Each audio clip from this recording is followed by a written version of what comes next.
الكربون يعد من العناصر الأساسية والمهمة في الإنسان وفي الحيوان، لأنه يدخل في تركيب المواد الغذائية وتشمل السكريات والدهنيات والبروتينات. يوجد الكربون في الجو على شكل ثاني أكسيد الكربون. النبات يأخذ ثاني أكسيد الكربون من الجو، أما المستهلكات الإنسان والحيوان فيحصلون عليه من خلال أكل النبات.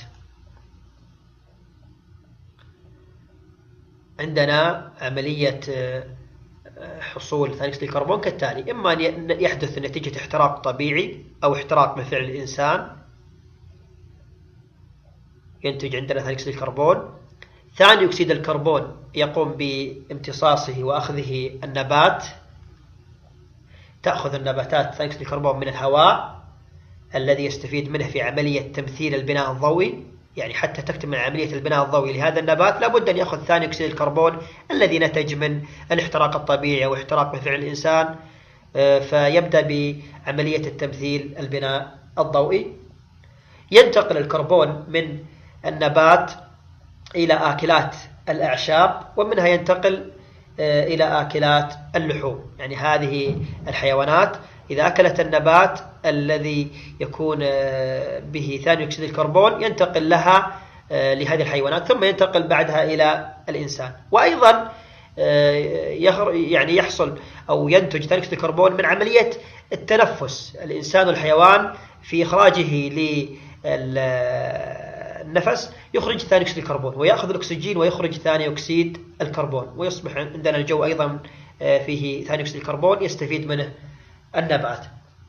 إذا ينتج من عملية التنفس خروج ثاني أكسيد الكربون إلى الهواء مرة أخرى. كما ذكرنا البناء الضوئي يحتاجه النبات في عملية تمثيل البناء الضوئي، يحتاج ثاني أكسيد الكربون حتى تتم عملية البناء الضوئي. وأيضا بعضا من ثاني أكسيد الكربون يكون ذائب في الماء. الآن الصورة بشكل كامل كالتالي: ذكرنا أن النبات يأخذ ثاني أكسيد الكربون من الهواء الذي يستفيد منه في عملية البناء الضوئي، ينتقل الكربون من النبات إلى آكلات الأعشاب، ومنها ينتقل إلى آكلات اللحوم. تقوم هذه الكائنات أيضا في عملية التنفس بحرق الغذاء الغني بالكربون للحصول على الطاقة. ينتج عن عملية التنفس خروج ثاني أكسيد الكربون إلى الهواء مرة أخرى. تعمل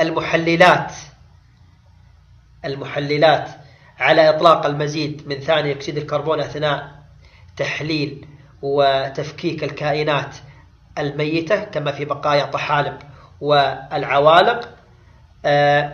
أيضا النبات الذي ينطمر ويكون في باطن الأرض وبعد عملية التحلل يصبح عندي فحم كذلك. الحيوانات والنباتات التي تدفن عميقا في باطن الأرض تتحول إلى وقود أحفوري ينتج عنه اللي هو النفط والفحم، ويخرج منه ثاني أكسيد الكربون المخزن في باطن الأرض. ما هو الوقود الأحفوري؟ هو عبارة عن نفط، هو عبارة عن فحم، هو عبارة عن غاز طبيعي.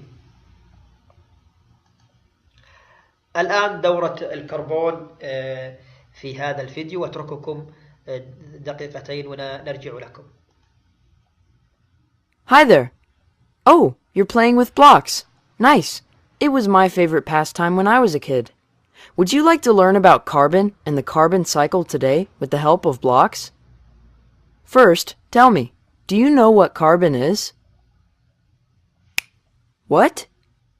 Oh, car plus bun equals carbon. Very funny. Actually, carbon is more like your building blocks. It's the stuff you, I, plants, and all living things are made of. Look at these. Oh, these are not C for cat kind of words. Here, C represents carbon. The C's show carbon atoms. They are always around us in the atmosphere, and they are in our body also as carbon dioxide. Would you like to go on an exciting journey with these carbon atoms as they go around in the carbon cycle? Okay, good. Then come out with me. You see these plants? These plants take in carbon from the air to make their food. They also use sunlight to help them make their food. See? Now the carbon is moved in the plant. When we and other animals eat the plants or food made from plants, we store that carbon inside our bodies.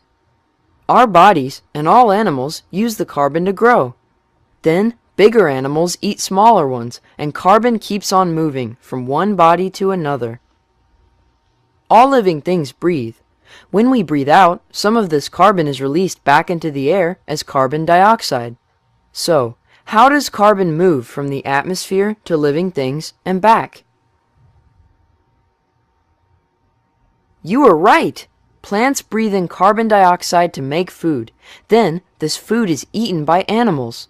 Sometimes, smaller animals are eaten by bigger animals. This way, carbon is transferred from air to plants and animals. Animals and plants breathe out carbon dioxide, then it goes back into the air. Now a question for you. Do you know what happens to all that carbon stored in a body when it dies?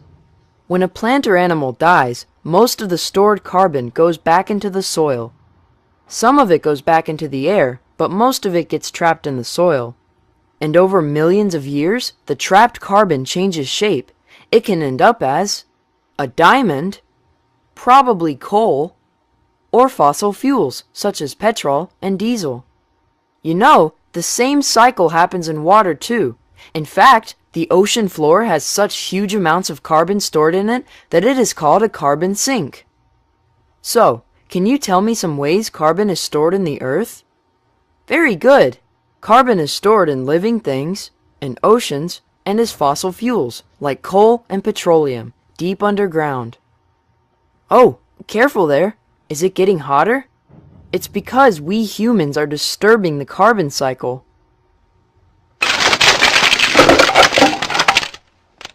As we burn more and more fuel, coal, petrol, diesel, and gas, more and more of the locked up carbon gets released in the air. It's the job of trees to absorb this carbon, but we're cutting down trees too. This leaves a lot of carbon in the air, which leads to global warming.